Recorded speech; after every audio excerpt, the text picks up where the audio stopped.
भगवान ने एक पत्ता अपने पांव के नीचे दबा रखा था पीपल का, जो गिरा हुआ था। तो बर्बरीक ने बाण चलाया, सारे में हो गया, पर बाण आके भगवान के पांव के पास रुक गया।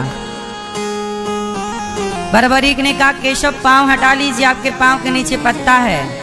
भगवान ने पांव हटाया तो बाण जाके पत्ते में छेद कर दिया। भगवान समझ गए कि ये कुछ ही बाण में पूरा महाभारत निपटा सकता है, इतना बलवान है। तो भगवान ने पूछा, ये तुम इतने बलवान हो, ये बताओ कि तुम साथ किसका दोगे, पांडवों का कि कौरवों का? तो बर्बरीक जी बोले कि मैं उसका साथ दूंगा जो हार रहा होगा। इसलिए इनका नाम क्या पड़ा, हारे का सहारा, जो हार रहा होगा। तब भगवान बोले, ये भी बात गलत है भाई, हारेगा तो अधर्मी। भगवान बोले कि पांडवों के संग तो मैं खड़ा हूं और दुर्योधन हारेगा, क्योंकि भाई कोई भी युद्ध होगा एक तो हारेगा ही, और जहां कृष्ण खड़े होंगे वो जीतेगा, और जहां कृष्ण नहीं होंगे, मतलब दुर्योधन तो सराय खुलेआम अधर्मी है ना, दुर्योधन तो खुलेआम अधर्मी है, पापी है। तो भगवान को लगा कि ये तो पापी के साथ खड़ा हो जाएगा, अधर्म के साथ खड़ा हो जाएगा, और अधर्म के साथ यदि आप खड़े हो गए तो अधर्म ताकतवर हो जाएगा, वो धर्म को मारेगा।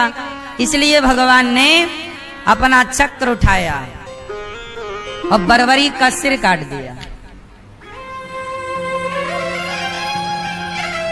काट दिया क्यों? अब मुझे आप लोग बताओ कि भगवान कृष्ण ने सही किया कि गलत किया? उत्तर दो, सही किया गलत किया? हैं? सही किया। क्यों सही किया?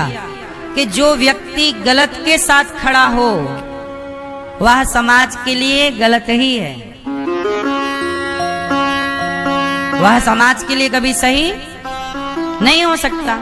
तो भगवान ने सिर काट दिया।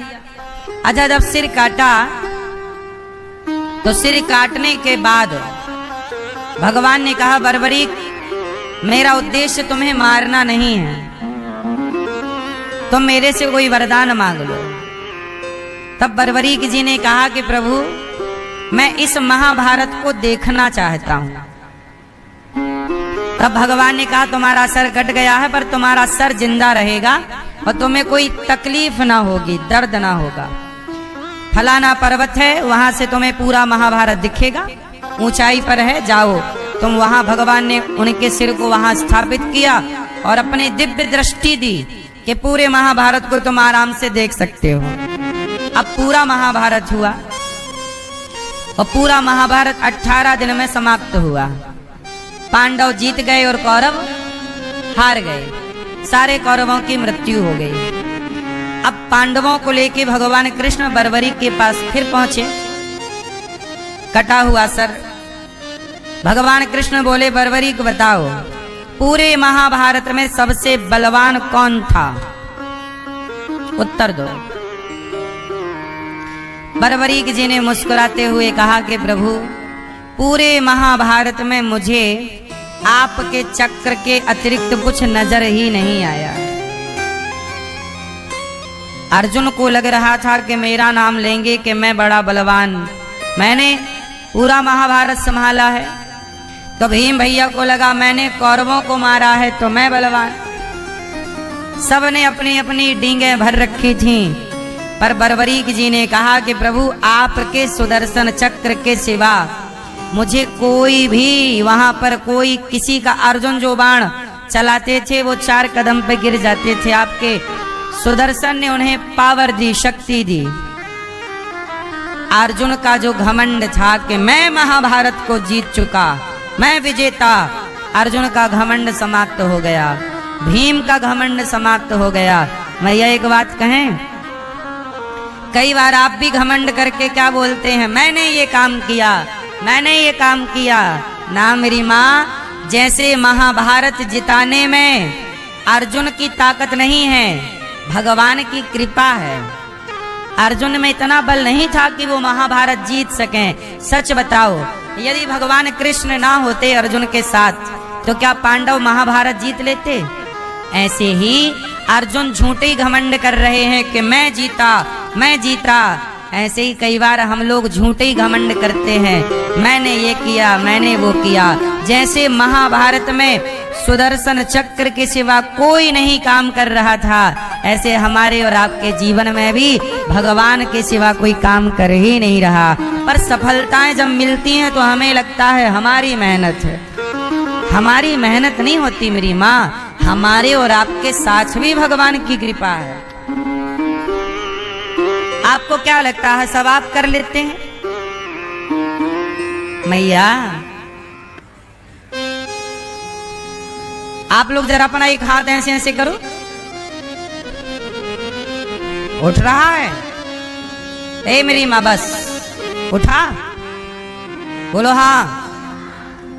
अब ना कभी हॉस्पिटल जाना तो मरीज को डॉक्टर कहते हैं जरा हाथ उठाओ, मरीज नहीं उठा पाता, 1 इंच हाथ ऊपर नहीं कर पाता। बोलो हाँ। डॉक्टर उसे प्रैक्टिस कराता, हाँ हाँ उठा, हाँ अच्छे उठा। नहीं, मरीज जो हॉस्पिटल में पड़ा है, जिसको कोई ना कोई बीमारी है, आप लोग कितने आराम से अपना हाथ उठाते हैं, लेकिन आप ही होंगे एक टाइम बाद जब अति वृद्धावस्था आएगी आपकी, तो आप ही अपना हाथ ना उठा पाओगे। सच बताऊं, ये हाथ उठाने की जो शक्ति है ना, ये शक्ति भी आपकी नहीं है। यदि आपकी शक्ति है तो फिर मरीज काहे नहीं उठा रहा? उसकी शक्ति उठाना, तू अपना हाथ उठा, दौड़। पैरालाइसिस हो गया तो काहे नहीं दौड़ रहा है? कहाँ गई तेरी शक्ति? तेरी पास थी ना, तेरी शक्ति थी, तब हाथ उठा ले, दौड़। मैया यदि आप दौड़ती हो ना, चलती हो ना, तो ये चलने की शक्ति भी आपको भगवान ने दी। वरना कुछ मैयाएं बोलती हैं महाराज अब तो चलने की भी शक्ति नहीं बची, 4 कदम चलते हैं गिर जाते हैं। बोलो हाँ। आपको क्या लगता है ये सारी ताकत आपकी है? ये सारी शक्तियां आपकी हैं? आपको क्या लगता है आप देख रहे हैं ना मेरी माँ? जैसे अर्जुन के साथ पूरे महाभारत में भगवान कृष्ण संग रहे, ऐसे हमारे और आपके जीवन में भी हर क्षण भगवान हमारे संग रहते हैं। वही हमें चलने की, खाने की, देखने की, उठने की शक्ति देते हैं। यदि ईश्वर शक्ति ना देना मेरी माँ, मैं अपनी बात बताऊं, मैं 2 महीने हॉस्पिटल में था। जब मैं ऊपर से गिरा, छत से एक बार गिर गया था, 2013 की बात है ये, 13-14 के बीच की। छत से गिर गया था ये दास अनिरुद्ध, 2 मंजिल ऊपर से जमीन पे गिरा, कोल्हू टूट गया। मैं लगभग 2 महीने हॉस्पिटल में पड़ा, सीधा चित्त पड़ा रहा, मतलब करवट भी मेरे से लेना नहीं बनता। तब मेरे बगल में जब कोई एक पलंग और था, तो वहां पे ना जब कोई अपने मिलने वाले आए और वो बैठे बैठे लेट जाएं, और जब वो लेटें और अपने से बैठें, तब मुझे आश्चर्य लगा। मैंने एक बार भैया से कहा, अपने बड़े भैया से, कि आप जरा बैठो। अच्छा, मैं बैठना भूल गया था, मतलब मुझे ना कोई बिठाता तो पकड़ के मुझे पकड़ते तब मैं बैठता, और जब बैठने को मैं एक बार जब गिरा ना मैं, उसके बाद मैं खड़ा हुआ महीनों बाद, तो मैं दोनों बैसाखी लेके चलता था, दोनों हाथ में मेरे बैसाखी थी। बैसाखी से डॉक्टर ने बोल दिया था मेरे को कि आप कभी ठीक से चल नहीं पाओगे, चलोगे तो लंगड़ाते हुए चलोगे। मैंने कहा कोई बात नहीं, भगवान जैसे चलाएंगे चलूंगा। लेकिन देखो, कोल्हू टूटने के बाद बिना ऑपरेशन के अब मैं चलता भी हूँ, दौड़ता भी हूँ, कबड्डी भी खेल लेता हूँ। ये किसकी ताकत है, किसका बल है?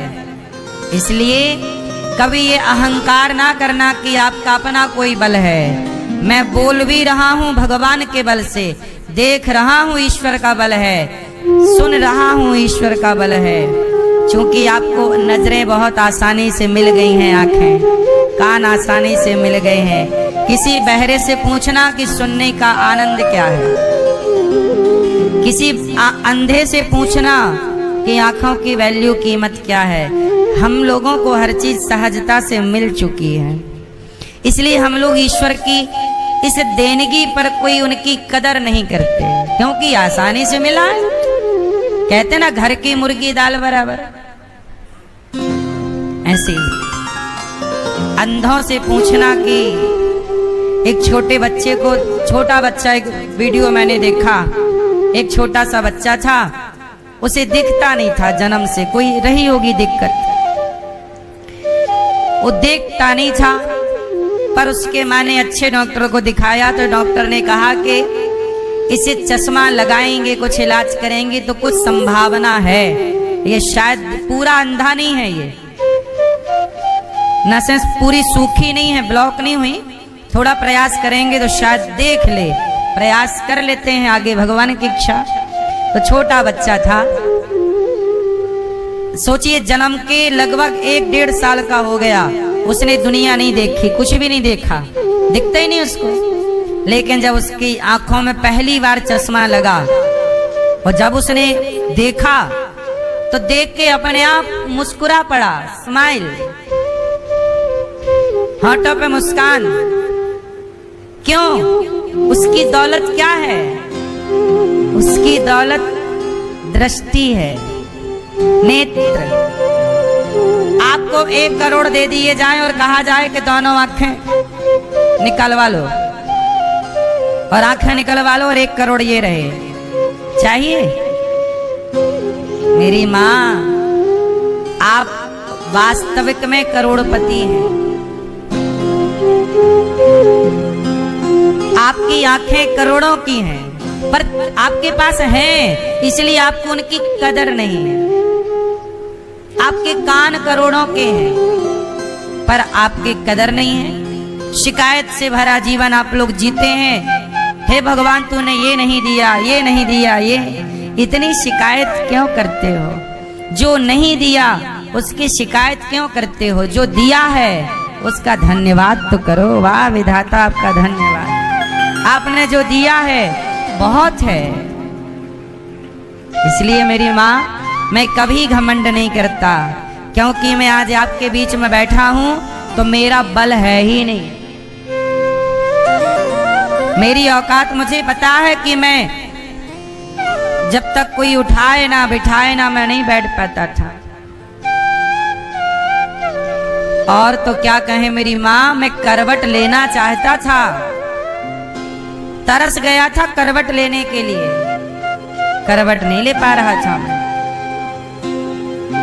आप करवट लेके सोते हैं, आप चलते हैं, आप हंसते हैं, अपने हाथ से पानी पीते हैं, आपका स्वस्थ शरीर है, क्या ये आपकी दौलत नहीं है?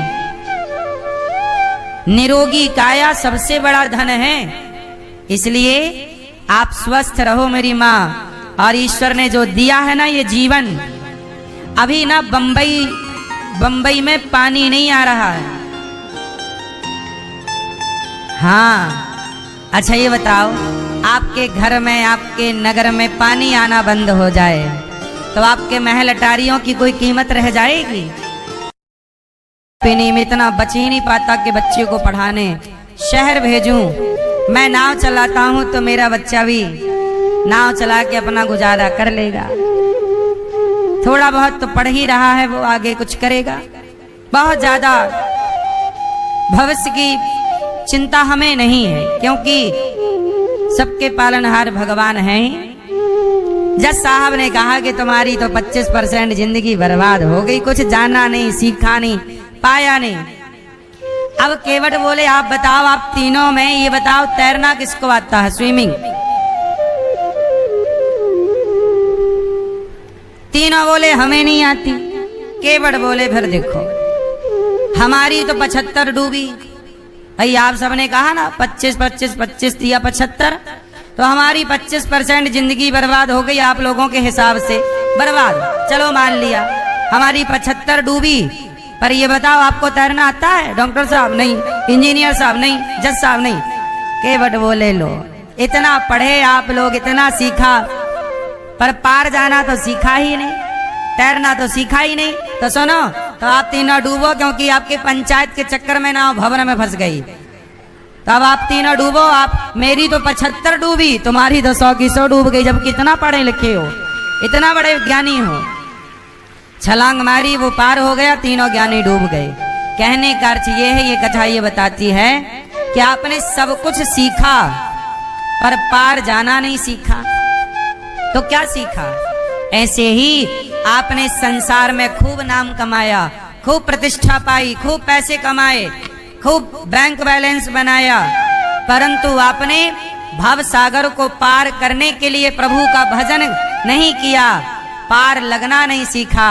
तो क्या सीखा, तो क्या पाया? जो यहां कमाया है वो थोड़ी आपका साथी है।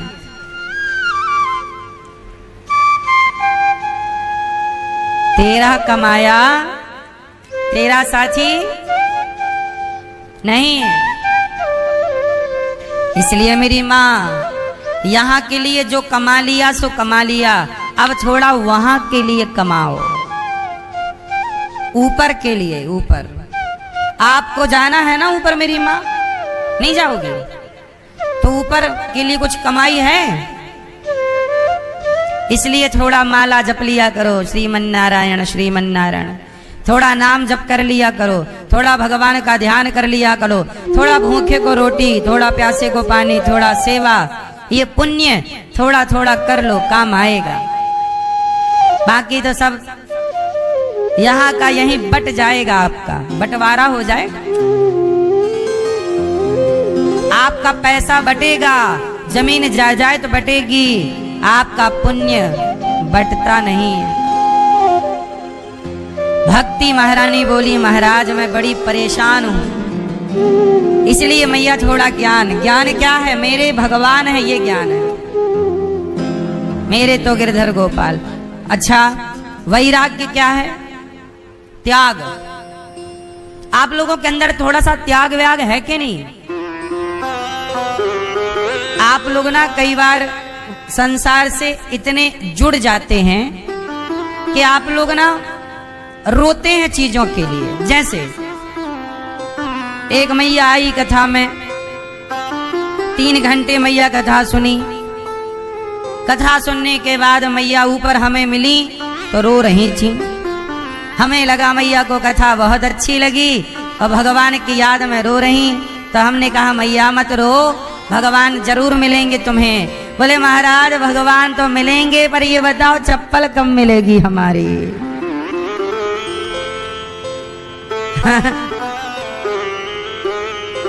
तो अब पता चला कि मैया भगवान के लिए नहीं रो रही थी, चप्पल चोरी हो गई थी तो रो रही थी। अब देखो क्या है मैया, आप लोग देखो, चप्पल जूता अच्छी बात है संभालो, सोना चांदी अच्छी बात है संभालो, पर मेरा कहने का तात्पर्य ये है कि संसार से इतना लगाव ना रखो कि वस्तु के जाने के बाद आप परेशान हो जाएं। त्याग किसे कहते हैं? त्याग। देखो आपने 5000 की चप्पल पहनी और चोरी हो गई तो रोना पड़ेगा, या तो 5000 की चप्पल ना पहनो, और यदि पहनो तो फिर ये दम रखो कि चोरी हो जाएगी तो हम रोएंगे नहीं। क्यों? या तो चैन मत पहनो, और चैन पहनो तो चोरी हो जाएगी तो फिर रोना मत। इतना बड़ा दिल रखना, बड़ी चैन थी तो दिल भी बड़ा। क्यों? परदेश में आए हो, सोना पहन के मत आना, ज्यादा महंगे जूते चप्पल ना पहनना, 7 दिन बाद मिलेगा इसकी गारंटी नहीं है। जीवन में ऐसे जीना चाहिए कि है तो है, नहीं है तो जा, कोई दिक्कत नहीं, तेरे बिना हमारा कोई बिगड़ना नहीं है। जीवन ना मैया किसी के भरोसे ना होना चाहिए। जीवन केवल भगवान के भरोसे हो, चप्पल के भरोसे ना हो, सोना चांदी के भरोसे ना हो, वस्तु के भरोसे, तुम्हारे भरोसे ना हो। अब जैसे कि लड़का बोला लड़की से हम तुम्हारे बिना नहीं रहेंगे, लड़की को हो गया किसी और से प्यार, अब लड़का बोला गुरुजी हम मर जाएंगे। अरे भाई, इतना ज्यादा अटैचमेंट अच्छा नहीं है। त्याग, संसार में रहो पर त्याग भी एक जीवन का पहलू है। आज ना सही कल आपको त्याग काम आएगा। त्याग क्या किसे कहते हैं? त्याग किसे कहते हैं? परिवार में रहते हुए भी ना त्यागी बनो। क्या बनो? त्यागी। त्यागी क्या होता है? जैसे आप पति के साथ हैं, पत्नी के साथ है ना, दोनों लोग हो पति पत्नी, रहो साथ में। जब तक दोनों हो तो प्यार से रहो, बातें करो, हंसो, मुस्कुराओ, नाचो, गाओ, कमाओ, खाओ, भगवान का चिंतन करो, ठीक है। पर दोनों लोग ये बात कान खोलकर सुन लो कि आप दो में से एक टाइम के बाद नहीं रहेगा। नहीं रहेगा। ये बात सही है कि गलत है? एक समय ऐसा आएगा कि आप दो से एक रह जाओगे, या पहले पति चला जाएगा या पहले पत्नी चली जाएगी। इसलिए अभी से माइंड सेट करो कि भाई ये जाने वाले हैं या मैं जाने वाली हूं। इसलिए ज्यादा संसार से अब अटैचमेंट कम, त्याग, जगत का धीरे धीरे त्याग। हम ये नहीं कहते पति को छोड़ दो, नहीं, हम ये नहीं कहते पत्नी को छोड़ दो, साथ में रहते हुए अटैचमेंट कम, निर्भरता कम। जैसे आप कहते हो हम चाय के बिना नहीं रहते। आप लोग क्या नशा पाल लिए हो? सवेरे उठेंगे चाय पिएंगे। महाराज जी हमें चाय के बिना ना अच्छा ही नहीं लगता। शराबी ने नशा पाल लिया, महाराज जी सवेरे उठेंगे दारू चाहिए। अरे भाई, आप दारू पे निर्भर हो गए, आप चाय पे निर्भर हो गए, तो कोई कॉफी पे निर्भर है, कोई सवेरे से गांजा फूंक रहा है। ये क्या हो गई आपकी निर्भरता। आप गांजा के बिना नहीं रह पाते, शराब के बिना नहीं रह पाते, चाय के बिना। ये दास अनिरुद्ध है। देखो, मैं किसी पर निर्भर नहीं हूं। मुझे चाय नहीं मिले मैं नहीं, चाय पीता ही नहीं मैं, कभी नहीं। कभी 2, 4, 6, 10 महीने में एक आध बार चाय मिल गई, कोई प्रेम से दिया तो तेरे सम्मान को रखने के लिए पी लेता हूं। कभी मैं आदी नहीं हूं कि नहीं सवेरे चाय मिले ही चूल्हे में जाए चाय। आप लोग आदी हैं, नहीं चाहिए। अरे ये क्या निर्भरता पाल ली? आदी नहीं, इसी को कहते हैं थोड़ा त्यागी बनो, चीजों के बिना रह लो। अब जैसे कुछ लोग अरे एसी के बिना नहीं रहेंगे, आदत पड़ गई एसी में रहने की, नहीं रहेंगे। अरे भाई एसी तो आज चली जा, हमें क्या दिक्कत? एसी के बिना भी हम रह सकते हैं। हम गद्दे के बिना, हम जमीन में सो लेते हैं, जमीन में सो। हमने अपने आप को आदी नहीं बनाया किसी भी चीज का। आप भी अपने को आदी मत बनाइएगा। चाय मिल जाए तो पी लो, नहीं मिला तो कोई बात, उसके पीछे भागो मत। आप दारू पीते हो? नहीं पीते? आदत तो नहीं है दारू की? आप नहीं पीते? सही? पक्का? भैया आप बगल वाले, आपको दारू पी, आप में से किसको सवेरे से दारू पीने की आदत है? किसको है? भैया आपको है? सवेरे से दारू, चाय की, दारू की तो नहीं। आप पीते हो दारू? भैया आप नहीं? आप पीते हो भैया दारू? मैया आप पीती हो दारू? आप दारू नहीं पीती हो? फिर चाय भी नहीं पीती हो? फिर कॉफी पीती हो? हैं? जल? हाँ, ये मैया अच्छी है। अब कुछ लोग हैं बीड़ी ढूंढते हैं, बीड़ी लाओ, बीड़ी कहाँ मिलेगी भाई? अरे कुछ लोग सवेरे से बस चूना कहाँ है, चूना तंबाकू चूना सकारे से। आदत नहीं, आदी मत बनो। रोटी मिल जाए मैं रोटी से पेट भर लेता हूँ, चावल मिल जाए मैं चावल से पेट भर लेता हूँ, कढ़ी मिल जाए कढ़ी पी जाता हूँ, दाल मिल जाए दाल पी जाता हूँ, छोले की सब्जी बन जाए छोले की सब्जी बढ़िया है ना। कोई चीज का आदी नहीं हूं कि मुझे यही चाहिए। अपने राम तो अचार रोटी खा के पेट भर लेते हैं, अचार रोटी खाओ मस्त। आपसे मेरी इतनी प्रार्थना है, थोड़ा सा जीवन में त्याग, पत्नी पति बेटा बेटी इन सब के साथ रहो, पर इन सब के संग रहते हुए भी इनसे ज्यादा लगाव ना रखो, क्योंकि एक टाइम बाद आप अकेले रह जाओगे। जब आप अकेले रहोगे तब भी आपके साथ ही भगवान रहेंगे।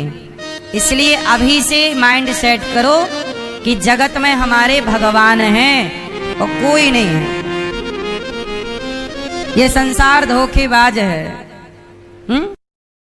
गया अब मर गया तो संत जी ने कहा ऐसा करो कि तुम्हें मारने की यदि तुम्हें इजाजत है तो अब जिंदा भी करो, चलो जिंदा करो।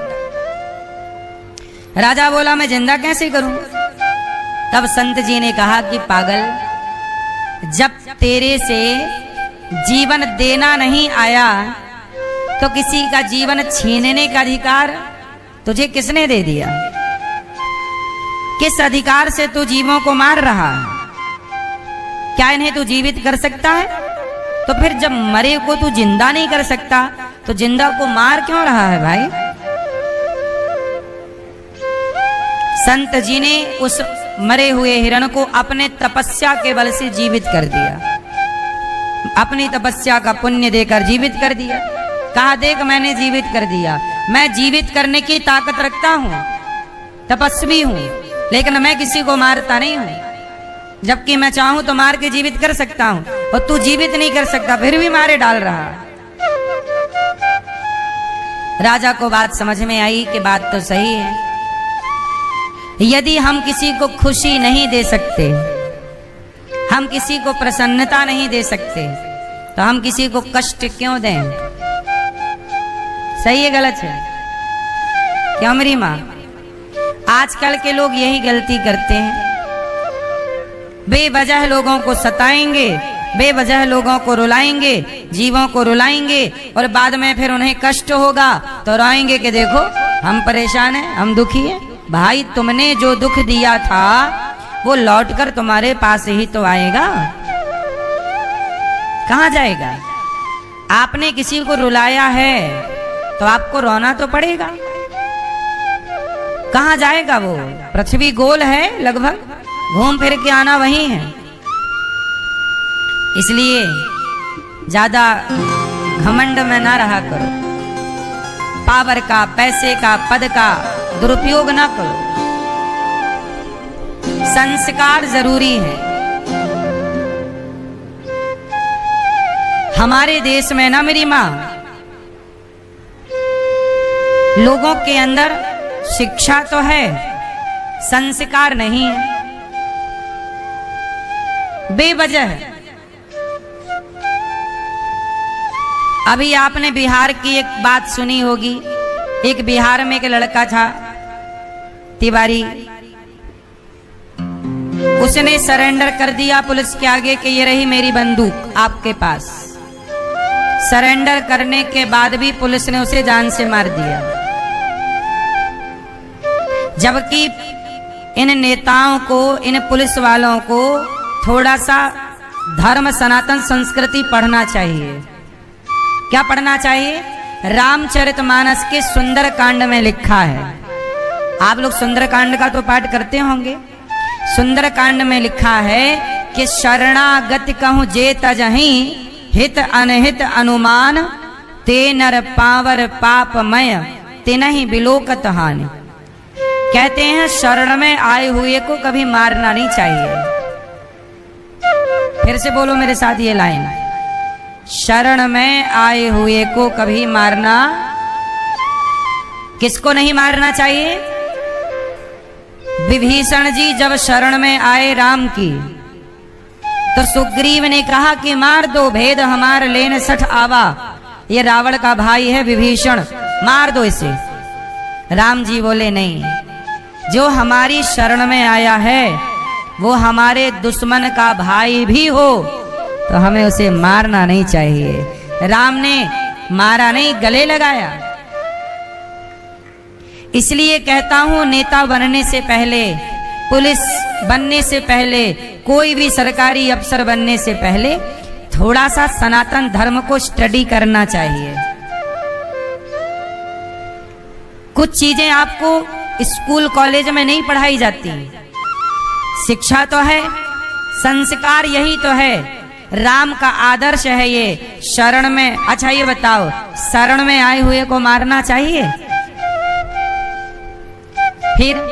फिर बिहार की पुलिस ने उसे क्यों मार दिया? जिसने कट्टा बंदूक, उसने बंदूक उठाई, कानून हाथ में लिया, ये गलत था, पर उसने फेंक दिया कि भाई मैं सरेंडर कर रहा हूं, फिर भी मार दिया। ये पाप है। ये क्या है? पाप है। पाप नहीं करना चाहिए सर।